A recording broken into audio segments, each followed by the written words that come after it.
Well, good day, everybody. Another great guest for you today. We have the interim leader of the Alberta Independence Party, Ron Robertson. And with that, he has a tremendous amount of experience and knowledge and has been around the block a few times on Alberta independence.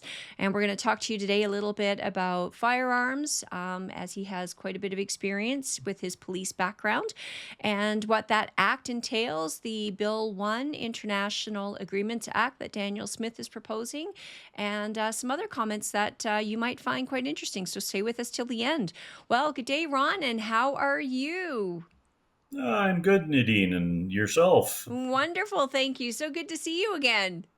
It is. It's nice to see you. Yeah, so I want to share a little bit of your background because you've got a fascinating background. You were born in Edmonton. Dad was a police officer, correct? And then you went on into policing for 25 years.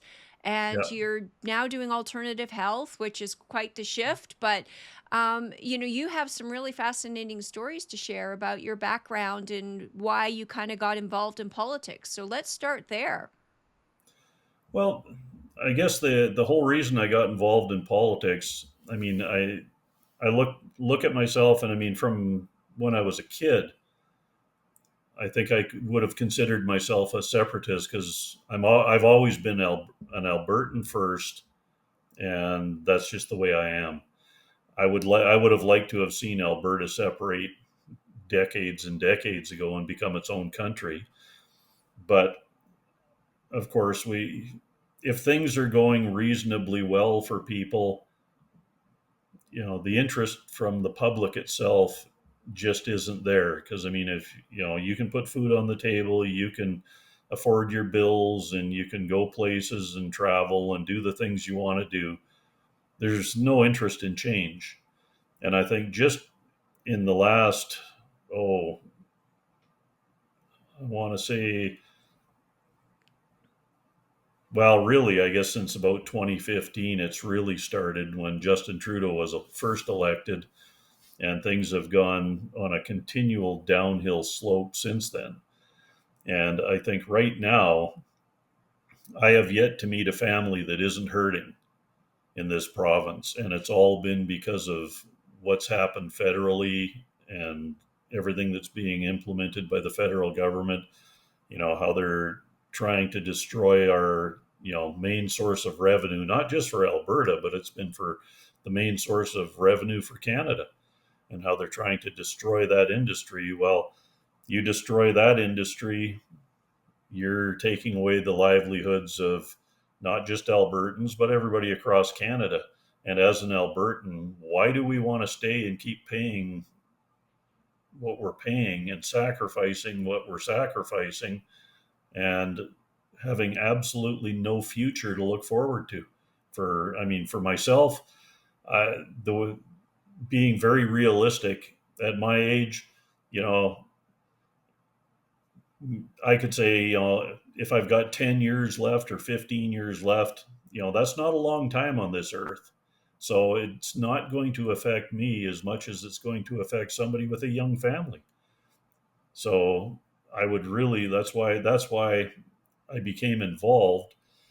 Uh, the what happened through the whole era of the pandemic and the restrictions and how freedoms were stripped from us. And one of the things that really bothered me was when we had a provincial government that claims to be for, you know, the people of Alberta, and we believe in freedom and everybody's rights, and then all of a sudden you've got they're literally attacking churches, putting fences around them, arresting pastors. You can't go see your family. Oh, your parents or your grandparents are in a senior's home, and they're at the point where they're near the end of life. No, you can't go see them. They're going to have to die alone. Sorry. Hello, everyone. If you enjoy the content, please do consider purchasing my new book, Alberta Rising: A Principled Vision for a Sovereign and Free Nation. It's not just about Alberta, it's for anybody who's willing to challenge the status quo and who's looking to truly embrace what a free and sovereign nation might look like. It challenges our long term beliefs around taxation, licensing and registration, education, healthcare, and so much more. It's a great conversation starter. Hand it to a friend, tell them you'll be by in a week, challenge them to find something in the book that they disagree with. The link is shared with you below. Thank you so much for your support. Let's talk about that for a moment, though, because right now we're seeing that a lot of people are pointing the finger at Ottawa, and rightly so, for a lot of the hardships that we endured for the pandemic and, the oil and gas industry, absolutely. But we also have Alberta independence that's going on, and I'm seeing just as many kind of obstacles being thrown at us in our path and many challenges, just here provincially, that we need to address as well, instead of just simply pointing the finger at the federal government. I think we got to kind of lift the hood a little bit and check the engine here of what's going on in Alberta itself. What are your thoughts on that? I agree 100%. But the one thing that you have to keep in mind here is that the federal government, I guess you can refer to them as the king, and provincially, they are the representatives of the king. When you're elected into office, you swear an oath to the king. You're not swearing an oath to the people of Alberta. And that is, in my opinion, that's something that really has to change, because we should not have a monarchy whatsoever. Our whole system of government is the problem. So, with that in mind, then, what would you propose for a system of government here for Alberta? The system of government that we propose as a party is a constitutional republic, because right now we live in a constitutional democracy, which essentially is, majority rule, or you could say mob rule. Whatever party's in power and has the majority of the seats, they can do whatever they want. So if you look at Canada traditionally, so you get the Liberal Party, they get elected to a majority government, they do whatever they do for the term that they're in. Then you get a Conservative government elected to a majority. They end up changing all the things that, for the most part, that the previous government had implemented. When they get thrown out again, it's back to the same thing. It's I refer to it as, it's kind of like that movie Groundhog Day, where you wake up every morning and it's just a rinse and repeat cycle. It never changes. And that's why, as I see it, like, Canada has failed as a nation. We're going so far down the tubes here that I don't think there's any turning back. I don't think you can change the course for Canada, but for Alberta we can, and we have that opportunity now. But it's not going to be very long before we don't have that opportunity any longer. Yeah, well, what's interesting, I think, with Canada, and I've said this many times, so many people like to say Canada is broken, but if it was broken, that means there is something that you could do to fix it. But the reality, in my opinion, is Canada's not broken at all. Canada is working exactly as it was designed to work. And if you look at the Liberal Party policies, whether it was Justin Trudeau and now Mark Carney, it's the same anti-production. It's the same, slow economy, no growth, green agenda, WEF, DEI, ESG. You're seeing conflicts of interest just everywhere. With Brookfield, we give money to Ukraine, and all of a sudden that money goes from Ukraine to Brookfield's hands directly to rebuild the country. Like, I don't understand sometimes how people fail to see the harm that's being done and the manipulation and the corruption that exists when it's right in front of your face. And not that Alberta is not, somewhat insulated from that. But I do believe that Alberta certainly could be a beacon, that lighthouse to the rest of the world, that we could show them, this is what true freedom, true prosperity looks like. So if, the Alberta Independence Party were ever to win government, what would be the first thing you would do? I think the first thing that we would do is set up a Ministry of Independence Preparedness, because independence isn't going to happen instantly. And unless you're properly prepared, then it's going to be a disaster. Because if Alberta were just to, make a declaration of independence tomorrow, I think things would fall apart. And that's because you don't have the institutions that you need in place for the transition. That all has to be looked after first. There's just so much that you have to think about to create a new nation. But the one thing that I think scares people is the unknown. And I look at it as a blank piece of paper. We can create whatever we want. We can make this, we have a lot of people that say we should join the US, become a state. I love the United States. I love how their country was created. I don't like the mess it's in and has been in for quite some time, because it's very similar to, what's gone on in Canada between liberals and conservatives. The flip flops in government, and one government just changes, laws and policies to take away what the previous government did, and then it's again back into the Groundhog Day cycle.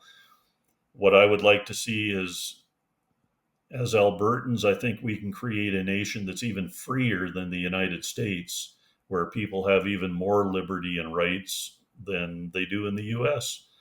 And if we can demonstrate that we can do that for people, and a huge part of that is in the construction of a constitution for the people of Alberta.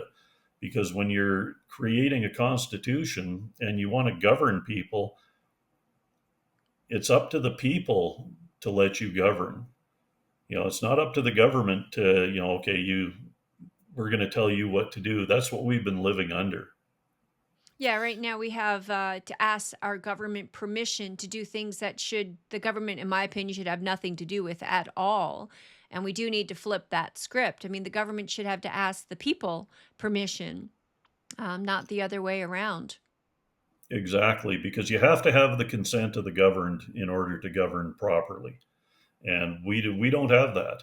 I mean, we've lived under a monarchy for so long that people just have gotten to the point where they expect the government to think for them. And I'm sorry, but with my experience through my life dealing with different government agencies, those are the last people I want thinking for me. Where you find brilliant minds and people that have a lot of ingenuity is in the private sector, because they're creating things. They're creating things to make the whole system better. And you'll always have those arguments. Oh yeah, but they're just rich, greedy billionaires and whatnot. People have no idea how much work it takes to get to that point, and what you've created when you actually are at that point. The thing is that we've lost the morality in people to just do the right thing. I don't care if you have billions and billions of dollars. If you're a good person and you're of good morals and you're a good character, you know what? Make as much money as you want, because I know you're doing the right things. Yeah, well, I always tell people money is really an amplifier. If you're not a good person, you're a worse person with more money. If you're a great person, you'll be an even better person with money. So, money just amplifies what already exists. And it does boil down to character and values, in my opinion, as well. But we talked a little bit about, how some of these international organizations have infiltrated not only Canada, but our own province, whether it be the World Economic Forum, the World Health Organization, the UN climate change, IPCC. What are your thoughts around some of those kind of concepts, and how do you keep them out of Alberta, once we do establish an independent new nation? Keeping them out of Alberta is going to be a tremendous effort, because it's a small group of very, very wealthy people that want to control the entire planet. And because of the financial resources that they've got, it's just like you just mentioned. If you're a good person, you can be filthy rich and do nothing but good. If you're a bad character, then you're going to do bad things, and you've got even more opportunity to do bad things because of the finances that you've got. And when you look at organizations like the World Economic Forum, to me, they're kind of a mixture of fascist and communist. They want complete authoritarian control over the entire world. And because of the financial resources they've got and the control they have over governments because of it, they're pushing those agendas, and it's always being pushed as a, oh, this is good for the people, this will be good for you, we give you digital ID, and we do all you connect your banking to it. You know what, that can all go with you when you carry your cell phone everywhere. You won't have to pull out credit cards, you won't have to pull out your driver's license. You can just scan your phone and pay for things. Well, at the same time, you'll get a lot of people that are think the technology is cool, and yeah, that'd be really convenient for me, I only have to carry my phone. Here's where the downside comes in. What happens when it changes to a system like China, where, okay, you go grocery shopping, and now, oh, you know what? You've bought ground beef. Well, you've bought way too much ground beef this month. So, no, they're not allowing you. The government is not going to allow you to purchase that. Oh, you want to go buy gas for your car? I'm sorry, but you've driven enough this month or in the last week. So no, you can't buy gas for your car. Isn't that going to be really great if you're traveling somewhere or trying to get to work or trying to get home in the wintertime and you have an empty tank of gas, and now you've got some bureaucrat somewhere who's put a block on what you can and cannot purchase. You want to buy some new clothes. They can prevent you from buying clothing. Oh, they've You already know, told you you will buy 3 new pieces of clothing a year. exactly. It's like, So and people what do you think we're want? joking when we say this, but in the UK right now, I believe they have a little sticker or a little label that they're starting to put on food, sandwiches, for example. This is 8 carbon credits. Yes. And I mean, the whole climate change thing, that's another subject that you could get into for many, many hours. But when you look at it, that is the most ridiculous thing. We need carbon dioxide for us to survive, human beings to survive, and all other life on the planet. Plants need it to breathe. And oddly enough, when the plants breathe carbon dioxide in, they breathe oxygen out. Well, we need the oxygen. Plus, we also need some of that carbon dioxide and a lot of other things. So, if they start destroying and burying the carbon dioxide and cutting back on it, the carbon dioxide they really want to cut back on is human beings, because they're quite open about that, about depopulation. And it's amazing the number of people that'll, you could sit in a room and talk about depopulation, and they're almost to the point of cheering, yeah, that's a great idea. Well, what you don't understand is their depopulation idea is you. They want to get rid of you. A maid is what, the third leading cause of death now, I think, in Canada, third or fourth, I think.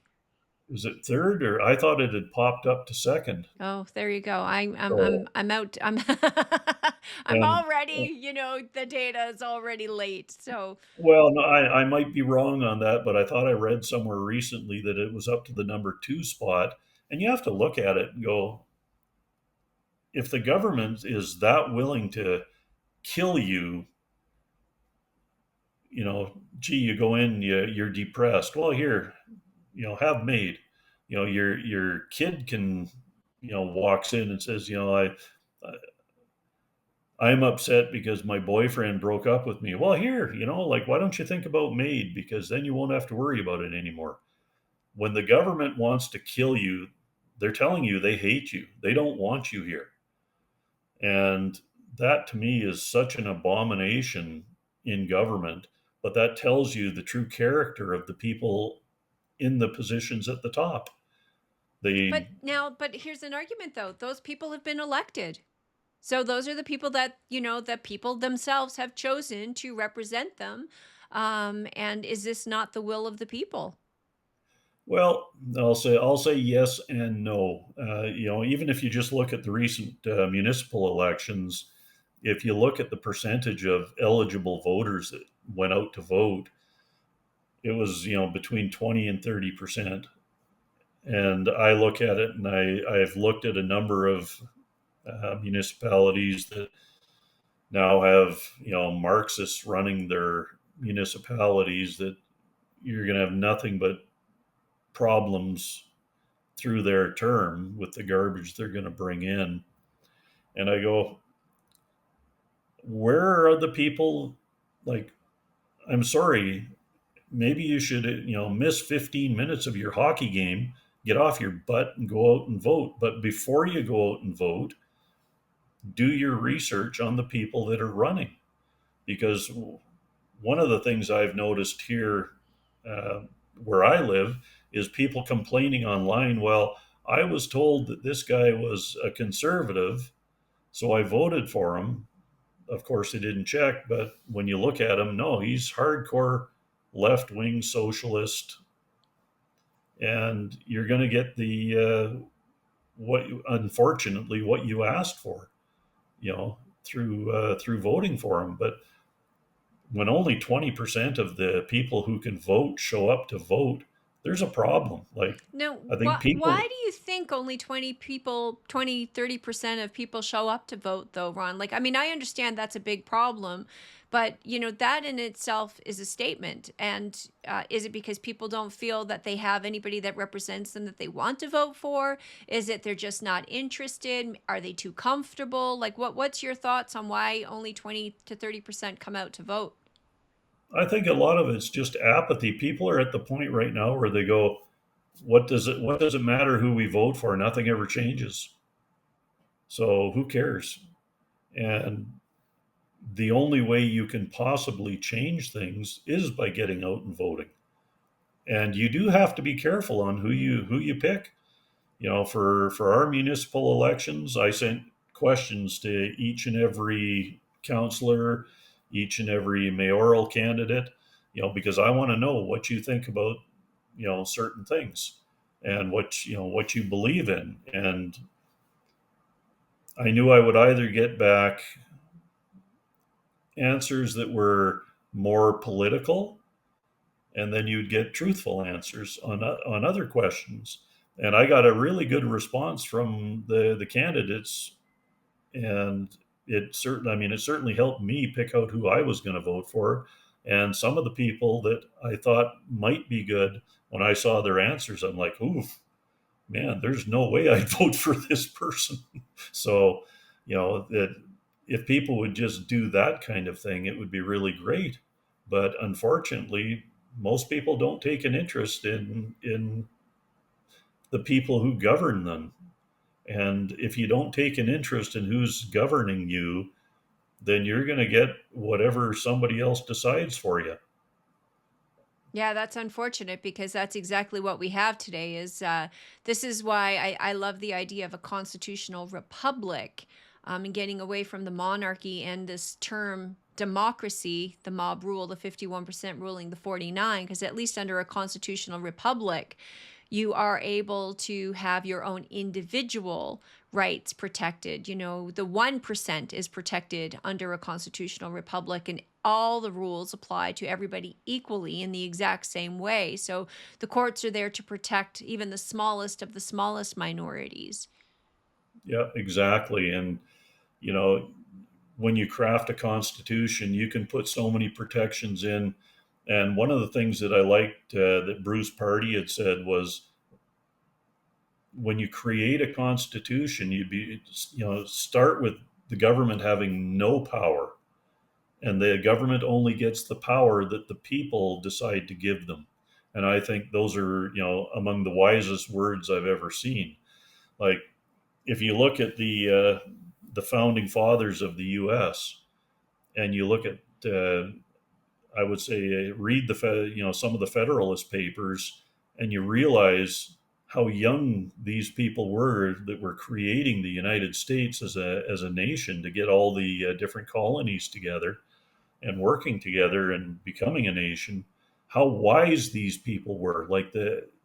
It's just, if we had some people like that running this country that were that wise, but I have to say, I don't see anybody with any wisdom, across the political sphere. Yeah, it's funny, I saw a really great quote the other day about tomatoes on your wisdom is like, knowledge is knowing that a tomato is a fruit. Wisdom is knowing not to put it in a fruit salad. That's very true. I thought, oh, that is so simple, but so true. I tell people all the time, knowledge is what exists between your two ears. But knowledge, this whole concept that even knowledge is power. Knowledge is not power.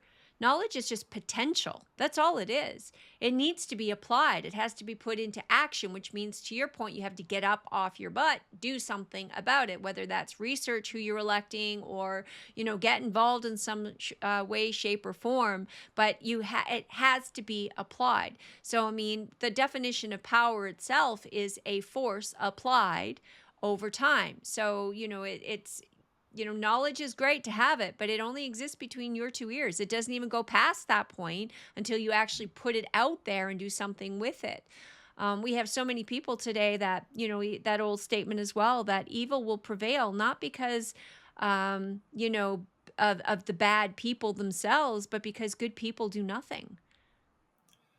Well, that's true to a degree, but it's the evil has, been so pervasive in society, because when you look at, like my thoughts on wisdom, our creator God is who gives us wisdom. You can have all the facts and knowledge on the planet, but if you don't believe, and you're not going to get to that point of being wise. You might be very knowledgeable, but you can be very knowledgeable in a very stupid way. Oh, absolutely. You And can have all the facts, but if you can't connect all the dots as to yes, how the facts relate to one another, yeah, then, how do you apply that knowledge? exactly. And you have to apply it in a very wise way to make things work.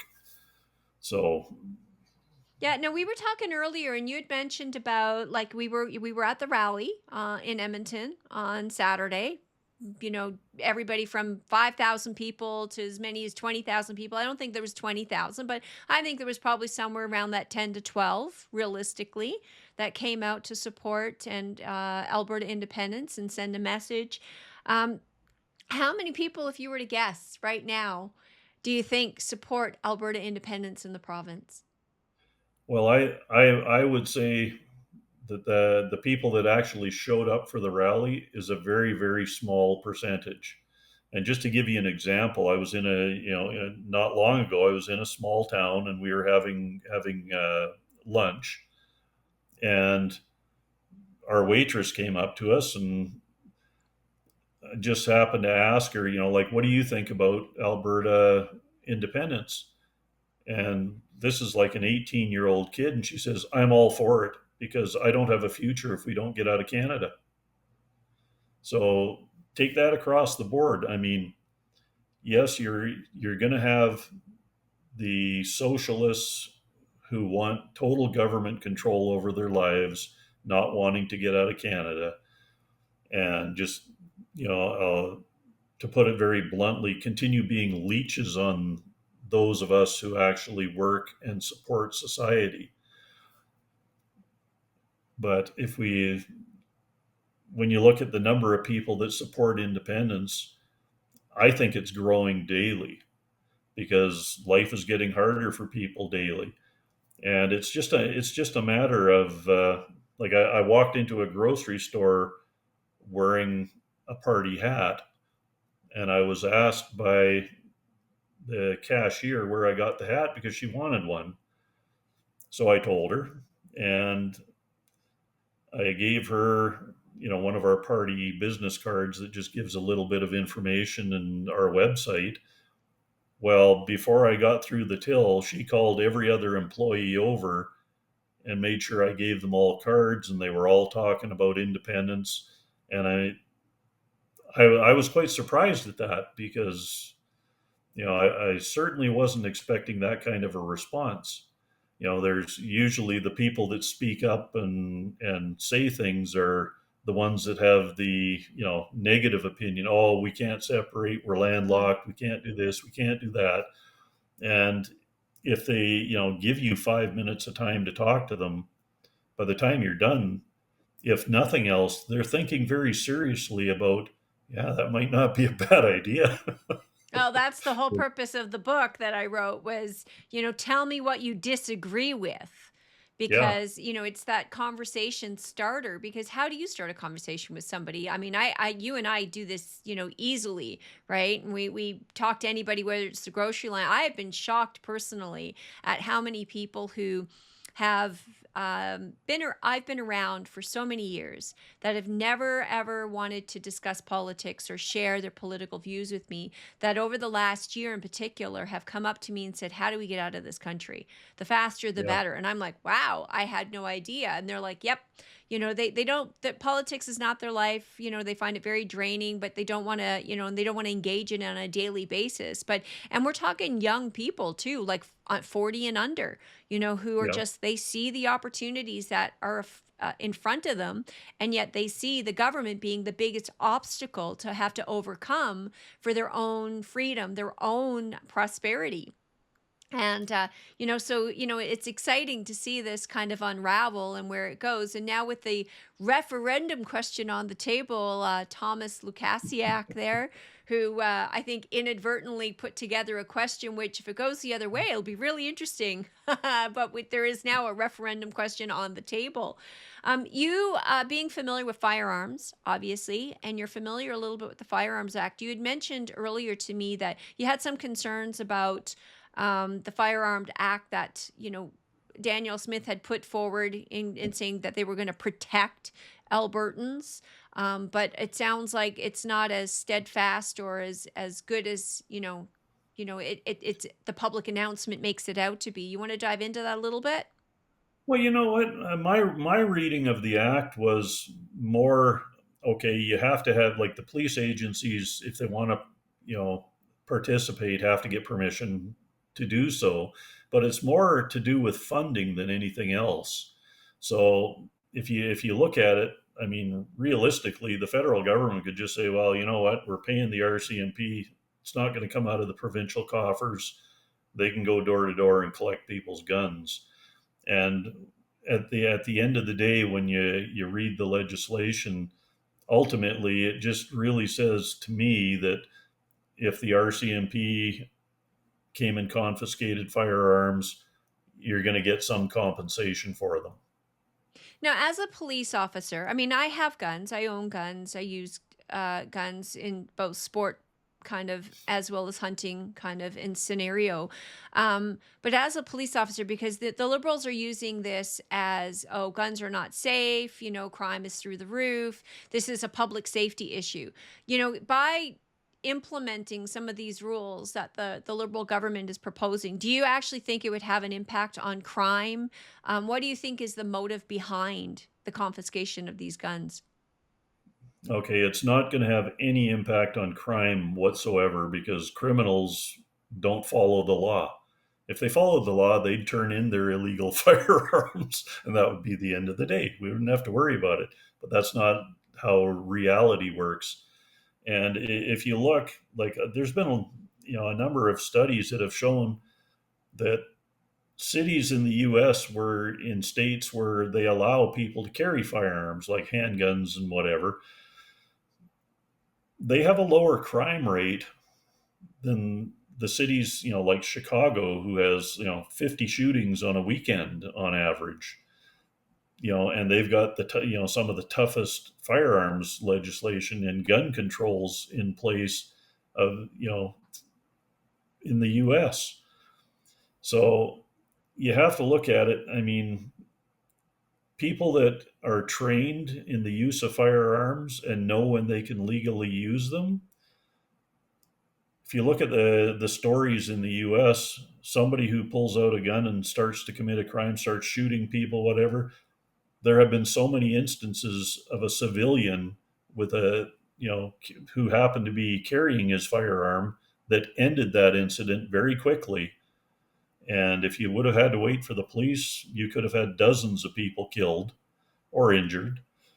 And because you've got they've got the laws down there where people can be justified in using a firearm to prevent a crime, that ends things very quickly. And I would like to see people here, having the ability, if and the freedom to, if you want to carry a firearm, you can carry a firearm for your protection, because you have a God-given right to self-defense. That's what we've forgotten in this country. The liberals have, literally over the decades stripped you of even being able to defend you and your family from being killed. It's like, oh well, if somebody kicks your door in the middle of the night, they come into your house wanting to rob you, and you should just sit there patiently in your chair next to the bed while they rape your wife and children and then murder them.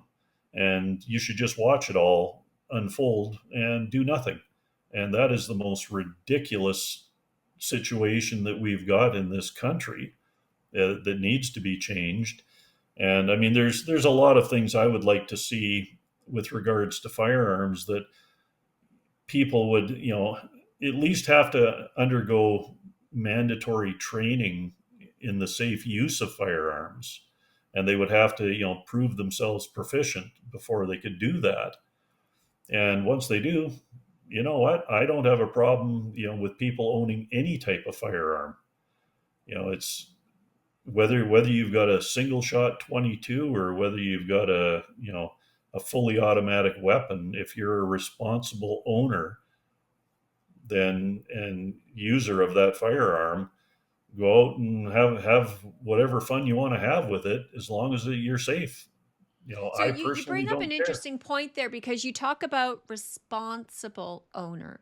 I have, in going around the province to do the Alberta Pension Plan presentation and discussions with people, what I have really come to realize is that people do not trust not only their government, they don't actually trust their friends and their neighbors. I have heard so many people say to me, but Nadine, people just don't plan for their retirement. They don't take care of themselves. And I'm sitting here and I'm thinking to myself, wow, you have no faith in your fellow human being that they will actually make the right decisions for themselves, that you somehow feel that you have this moral superiority or intellectual superiority that says you must be the person to make that decision for them. So one of the things with guns I find fascinating is exactly that. Oh, well, but you can't leave some that kind of power in the hands of an individual.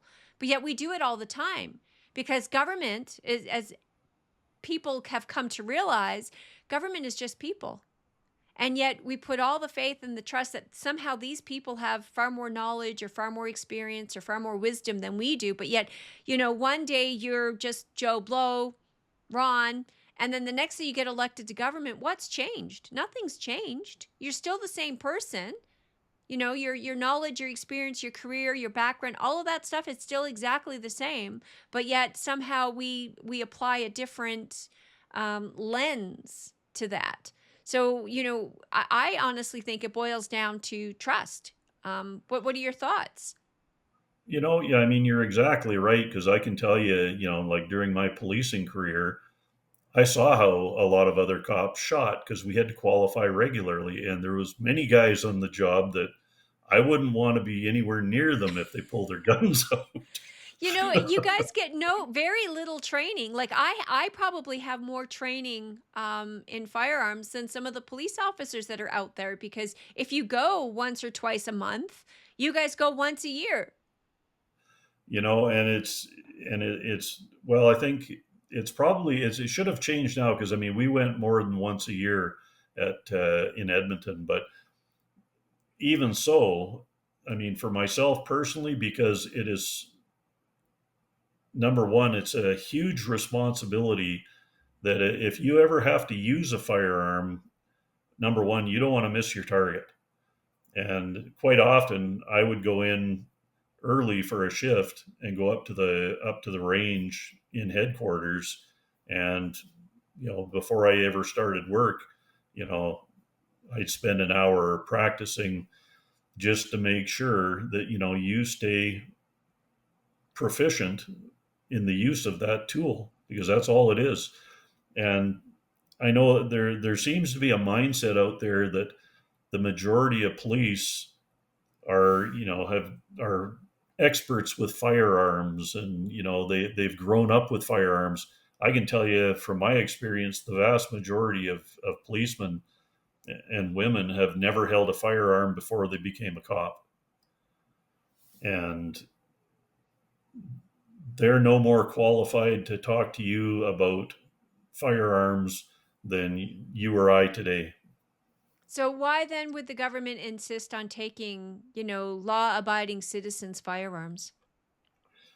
Well, it goes back into a talk that I did about, and this is going right back to Pierre Elliott Trudeau's time when he was able to get into our government, and I'll say infiltrate his way into our government, because he was a devout Marxist, and he had a plan to implement communism into Canada. To do that, you need to do number one, you got to destroy the family unit, you got to destroy Christianity, and you have to disarm the populace. And they have been after that for decades and decades. And now we're at that end result, or almost at that end result.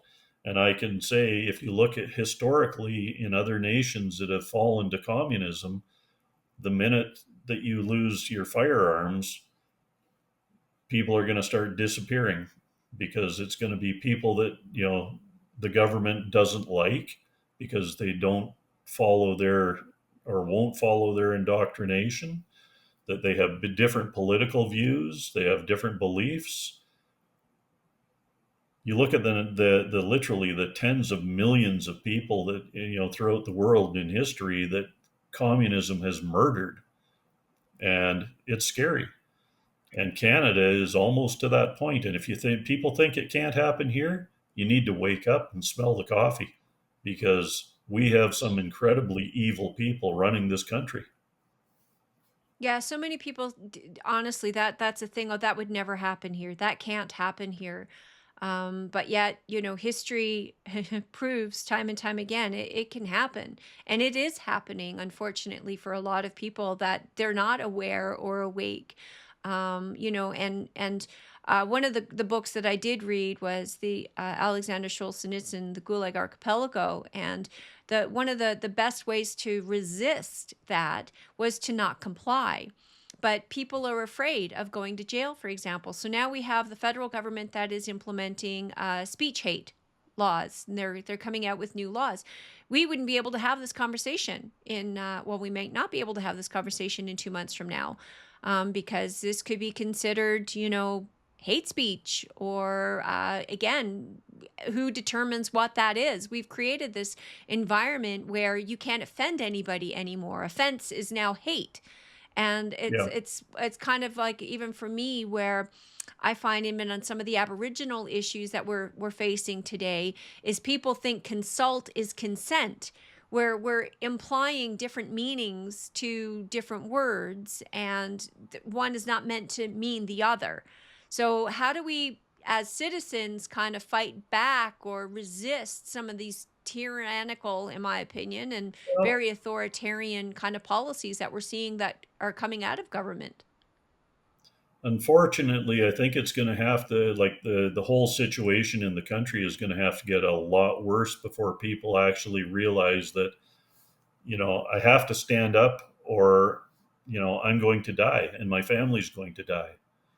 And if you sit back and do nothing, the when you talk about non-compliance, yeah, if two or three people don't comply, you're absolutely right. They're going to be like Tamara Leach and Chris Barber. They're going to be political prisoners, and the government's going to use them to make an example to scare people to never do that again. But I'll tell you what, if you had a million people that all stood together and said, screw you, we're not doing it, what are you going to do? I don't even think it The needs to be government? a million. I think just tens of thousands. I think just, a very small but very powerful, very well informed group. And I think I always say, courage is courageous. So, it Yes. takes one, and one leads to two, two to four, four to eight. You get that compounding effect. And, it just, people just need to stand together united. And with that in mind, because what we're seeing right now on the right is a lot of new parties. We're seeing new parties, new parties, new parties. We've got the Progressive Conservatives now and Peter Guthrie that's taking on the UCP. We've got, the old parties that have always been around, like the Alberta Independence Party, but now you've got the Alberta Republicans. People are talking about, we're going to split the vote on the right. Why is it that Conservatives are so difficult to manage? You know what? Because I think part of it is because everybody's an independent thinker is part of it. And when you get somebody who's very strong-willed and an independent thinker and thinks, well, I've got the better way. So if you don't go along with my way, I'm going to start my own thing, and I'll show you that I can do it better than you. And so that's a component. Another component is, I believe, as I've said, I think there's some people out there that are very narcissistic and everything has to be about them. So if they don't get their way, they will divide and break up parties, or they'll start new parties, and because it's all it is, it's about them. It's not about doing things for the people. It's all about me. It's not about you guys. It's about what I can achieve for myself and what I can get out of it for myself. And I think that's the mindset that you have to get away from, because especially when it comes to independence for Alberta and Alberta becoming or having the opportunity to become its own nation, you have to look after the people. And the people, like, they're the ones that literally, if they vote for you, they're hiring you. So you have to do what's right for the people. And you're not everybody's going to agree with the things that get done. That's just, that's normal. We don't all agree on the same things. But I think on the major things, and I think if a constitution is put together properly, then we can avert a whole lot of problems in the future by protecting the nation right off the bat. And if you go into it the wrong way and you start it the wrong way, and things are created by, okay, we're going to look at the government as the ultimate authority, and then we'll create the constitution from there to try and limit them, you're doing things all wrong. And that's where I get back to, I agree with Bruce Pardy, start by giving the government no power, and then they only get certain powers granted to them, and that's the way things have to be. And there's got to be checks and balances in it. When you look at different constitutions from around the world, they usually have provisions in them for getting rid of uh, politicians who go against or don't follow the Constitution, but it's usually through processes like impeachment and whatnot. So there's no real downside to them, other than getting kicked out of the government, maybe at some point, particular point in time. But even to do that, some of the constitutions that I've read, you need 70% of the other politicians to go along with it to impeach you, to get rid of the guy who's causing the problems. I would like to see a constitution where we actually have, if government is not following the Constitution, those politicians could be held criminally liable to the people. Well, in my book, because I did propose a constitution, and Bruce and I have had multitudes of conversations about constitutions and rights and those types of things. And I think we both agree that, the government is the problem, and the government is a corporation. It's going to do what's best for its interest, not Yeah. necessarily the interests of the people. And how do you limit that power? And you acknowledge that power in the fact that, it doesn't have power to begin with. You flip the script on that for sure. But the reality is, even with a constitution, because you see it in the United States, it's been broken. The United States has a beautiful constitution, but the law doesn't even uphold it anymore. And somehow the government has, when you're making the laws, they now are above the laws that they make. So it boils down to, I think, a lot of it to accountability, and I don't disagree. One of the things, also, what are your thoughts on term limits? Because one of the things I've always proposed, I know lots of people talk about recall. I think recall is very difficult to do, but what I really think would be extremely useful and helpful is no more career politicians, no more career politics, period. You cannot make your career around politics, whether you are a judge, whether you are a politician, or whether you're an administrator. Politics should be I've come in, I've done my civic duty, I've given back to my country, I've, performed my obligations as a citizen. Now I'm done. So Bruce had proposed 6 years. I said 2 terms, so that would be 8 years. Whether and what are your thoughts around term limits and those kinds of constraints?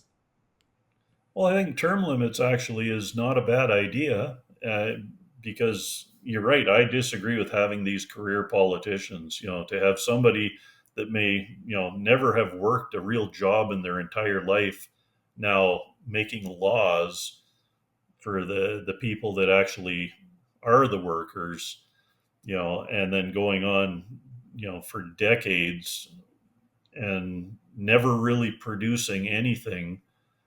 That to me is wrong, and I agree with you. And term limits, I think, would, if things are set up right, would actually help, bring people into government that have an interest in just making things better, because you're going to have, some kind of a reward when they leave as an incentive. Because if somebody goes in there knowing that they only have, like, okay, let's say that you've only got 2 years as a term limit. If I've only got 2 years to do something, well, you know, am I going to work for the good of the people, or am I just going to try and do something that's good for me and get the hell out? So you have to have those checks and balances in place there too, because there's some bad things that can happen with the with term limits. And I know when they were creating the Constitution of the United States, that's why Congress has a limited term, and there's you don't serve as long in Congress as you do in the Senate. And the reason that they did that, because they wanted people in one section of the government to at least know what's gone on in the past, so that they can look at things that are brought up and you can have reasonable discussions. And I think there's, before passing different bills and whatnot, different laws. And one of the things that we've gotten away from is our legislator actually being the ones who pass laws. You've got laws being written up by bureaucrats to satisfy the bureaucratic needs that they want, without any thought being given to the people that it's affecting. And that's where we're running into what I believe is a lot of problems with with laws, because they go forward to the legislature. They just basically rubber stamp what the bureaucrats want, and I think that's a really dangerous thing to be doing. I think going Our back to Pierre legislators, Elliott Trudeau with the 1982 Constitution and everything that he did, it yeah, was about giving the courts more power, and the legislation today, so many of them are abdicating their responsibility for making yeah, laws, because at least if it's a law goes through legislation, it's meant to be debated on the floor, it's meant to be discussed, it's with elected individuals, not with bureaucrats, like you said, which are appointed. Even our judicial system, same thing. And so Yeah, many of them today, that's where the laws are coming from, and or the interpretation of the laws are coming from. But I think a bigger part of the problem is with the bureaucrats. You get somebody who, even like myself or yourself, that got into politics. The biggest obstacle we're going to have is the system itself. It's not the it other is. politicians who you can sway, you can debate with, you can have that conversation with. It's the ones that protect the system and defend it as it currently stands. One of the things I've been, trying to explain to people today, because if you ask people around Alberta independence, some of them will say yes, some of them will say no. But if you ask them, are you satisfied with the status quo? Do you think that Alberta gets a fair deal? Are you happy with how things are? Pretty much everybody, 90% will say no. They're not happy with the status quo. Status quo is all we can expect if we do not say yes to a referendum vote, in my opinion. Because if we continue with the status quo, which is, lots of, big words, and we don't really do anything, put it into action, there's no changes to the system, we're just going to get more of the same. And I'm, a finance person, so I'm always looking at trends, markets, Yeah. which direction are things going? Are they going in the right direction, the wrong direction? Are they getting better, or are they getting worse? And all I see is just worse and worse and worse, especially as it relates to Canada. People were hopeful that Mark Carney would be different. We have more of the same, except now you've got somebody who's more smart, right? He's smarter, more sophisticated, better connected. I mean, we replaced the puppet with the puppet master. Yes, yes, we did. And, the it's being done deliberately to make people totally reliant on government handouts. If you create massive poverty in your country, then you control the population because they're going to be coming to you just begging for food. So then that's one way to control the population. But one of the things that can be done to prevent a lot of the bureaucracy from you know interfering in your legislators is one. I think the size of government needs to be limited in the Constitution. So let's say you might allow 10% of the population of your country to work for government, and that's all that can ever be. Then you can have the people that work for government swear an oath to uphold the Constitution. And if they're not doing that, then you've got your ample grounds to be getting rid of them. And there can be penalties included for those people as well, because that's how you keep your government and the bureaucracy from literally taking over. Because what we're seeing right now is you've got, I mean, the unions, which a lot of them are, run by Marxists. I mean, if you look at the Teachers Association, for example, I mean, teachers are forced to pay into that organization. They're forced to pay dues, and then they're taking the dues that people are forced to pay them, and now they're donating to these socialist parties. Yeah. That number one should be illegal. There should be absolutely none of that, Yeah. because you know people wonder why I'll say for the most part conservatives don't have a lot of use for unions. That's one of the reasons, Well, I mean, because they're unions may have corrupt. had a purpose a long time ago when it came to workplace conditions Yeah, and safety. Those are not usually the issues that are brought up anymore. One of my ways of dealing with unions would have been and would be, what, everybody has the right to voluntarily associate. I have no problem with that whatsoever. If you want to come together, I have a problem with licensing and registration. I have a problem with unions. If people want to come together to say that, hey, we have the best standard, the best product, the best service, the best knowledge, and this is what we call ourselves, and people come to it voluntarily, absolutely. Unions, the problem here is that governments like unions because, for the most part, unions and government go side by side. They actually, can collaborate with one another. And it's that buying the votes, and it's an easy way to buy a vote. So for me, with unions, what about the idea of You can voluntarily associate. You can call yourself whatever you want. People have to voluntarily write the check, though. No more of this, it comes off your paycheck Yeah. automatically. The one thing that really caught me that I found amazing about the teachers' strike that we've just, I guess they've gone back to work today. But the reality is they've been paying in all their dues for what, 20 some years now? They hadn't gone on strike, 20 some years contributing to an organization, and they didn't have any money. They had no money. They had no money for to pay them while they were on strike. No money. Where did all these dues? Where did all this money? This, we're talking like tens of millions, if not hundreds of millions of dollars that's been collected. Like, that's a pension, for heaven's sakes, for It is. people.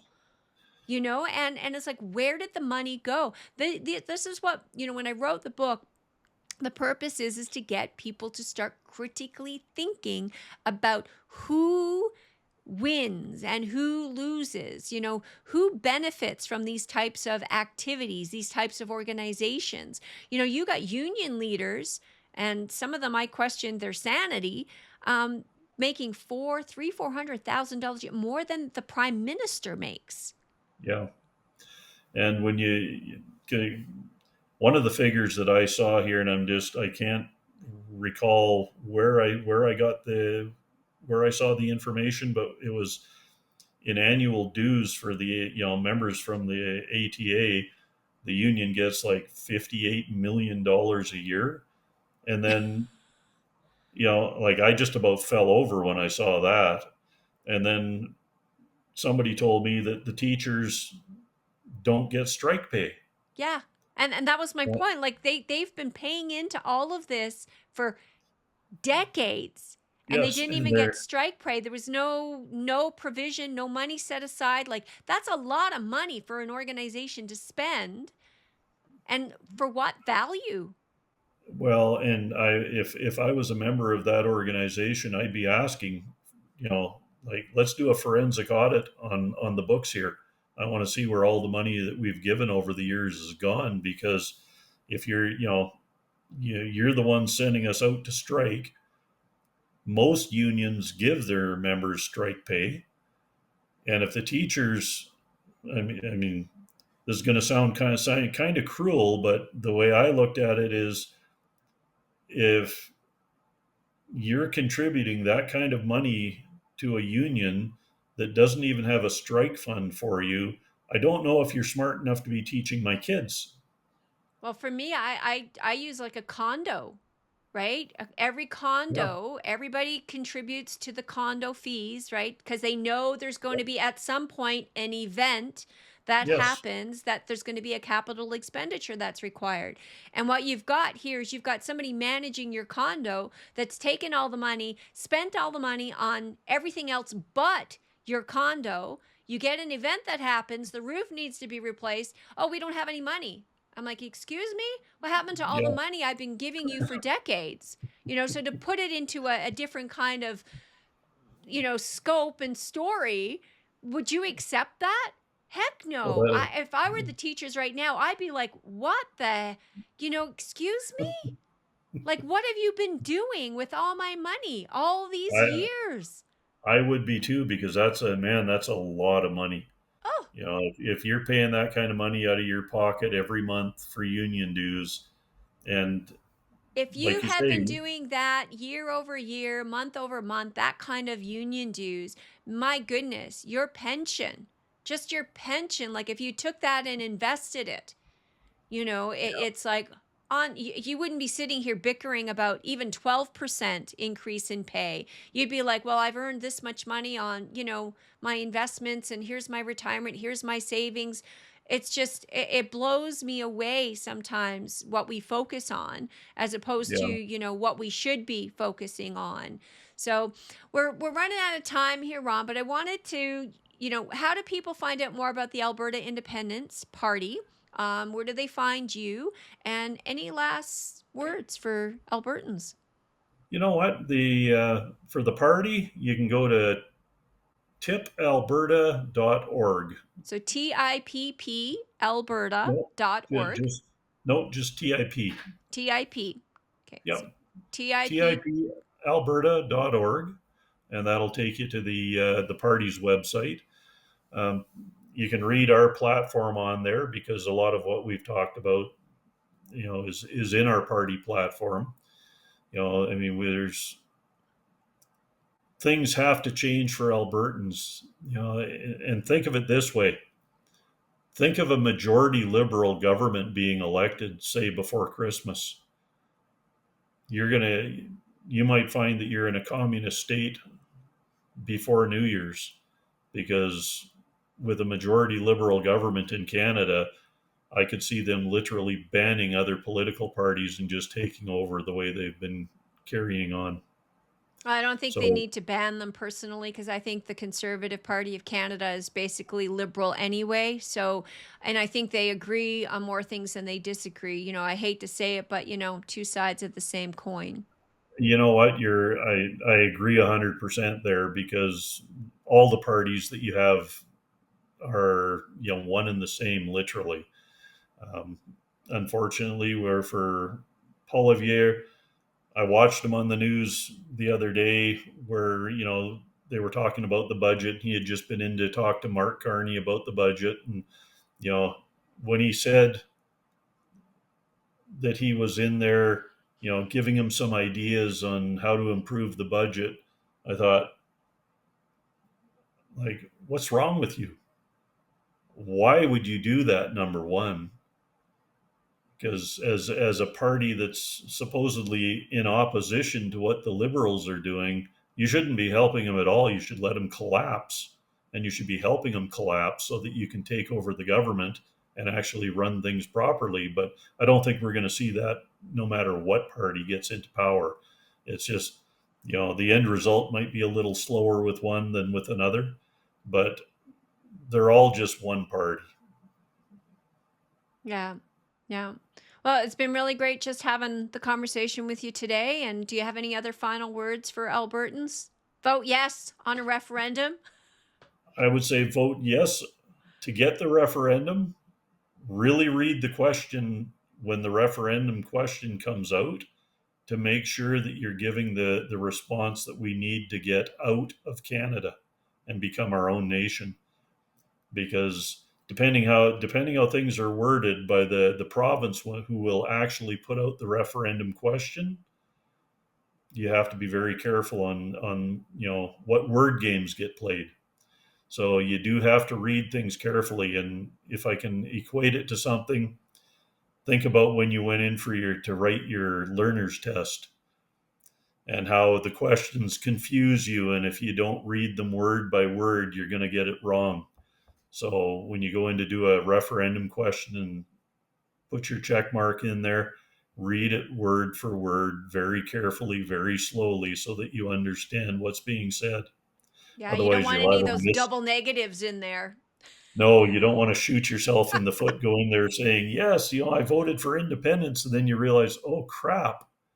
I guess I didn't, so, but that's pretty much what you got to do. So, I mean, I think we've got a lot of people in this province that, absolutely love Alberta. We've got some here that don't. So let's make sure that the majority of Albertans stick together and we do what's right for Alberta. Forget about Canada. You can't do anything to help them except separate and become your own country, because that would force Canada to fix things. And if they don't fix themselves, well, they sink. But it's already a sinking ship, and Alberta needs to get off. Well, there you have it, everybody. That is the interim leader for the Alberta Independence Party. So tipalberta.org if you'd like to read their platform, learn a little bit more about their policies and what they're all about. If you like this video, please do like, subscribe, share. Get involved, become a part of the conversation. Buy Alberta Rising, available on Amazon. Reach out to me, whatever it takes. Start the conversation with your friends, your family, neighbors. And, this is not a partisan policy. This is not a partisan issue. This is about doing what is right for Alberta. And again, looking out for your future, not only your future, your children's future, your grandchildren's future. So we have to do things different. We have to do things better. We're not going to have all the answers, but when in the book, we do give different suggestions as to what is possible. And all it is, as Ron has said, is a blank sheet of paper. Write down, what matters most to you, what it is you would like to see, and have the conversation. So again, please do like, subscribe, share. God bless you all.